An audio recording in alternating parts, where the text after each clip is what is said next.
Hello, I'm Mayor Frank Brocato, and here in the City of Hoover we celebrate our diversity and strive to be inclusive of everyone, regardless of their abilities or any challenges that they face. We continuously look for ways to make sure everyone feels welcome, and recently we've been working to make several locations throughout the city sensory inclusive. And those locations include the Hoover Met, the Finley Center, Aldridge Gardens, the library, the Hoover Rec Center, and the Hoover Senior Center. Part of that effort includes providing sensory inclusive training to employees throughout the city. And joining me today is Megan Gravely, and she is a sensory inclusive trainer with Culture City. Megan, when we talk about people who have sensory needs, what does that mean? So, sensory needs is a common medical condition in which the brain has trouble receiving and responding to information coming in through their senses. So because of this, those with sensory needs are oversensitive to things in the environment.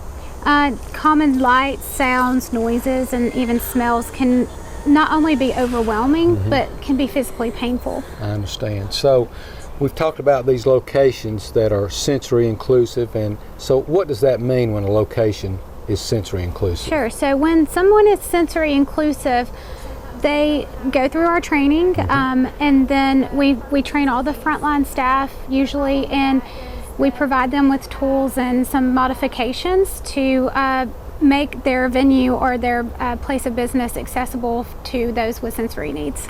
That's outstanding. So there are several ways to help those with a sensory need. So can you kind of talk specifically about sensory bags, because those are provided to individuals with sensory needs that come into our facilities?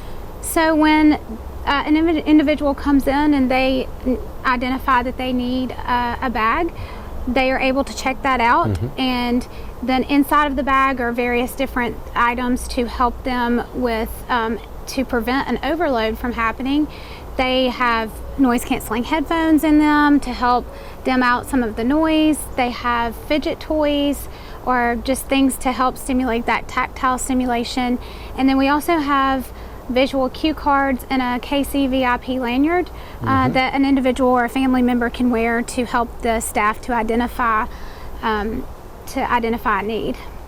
Well, you know, I know that more and more people are living with sensory needs in our community, and you know, in Hoover we want to be welcoming to everyone. So this is extremely important information that you've passed on to us today, and we appreciate the training, and thank you so much for sharing your time. Thank you. Thank you.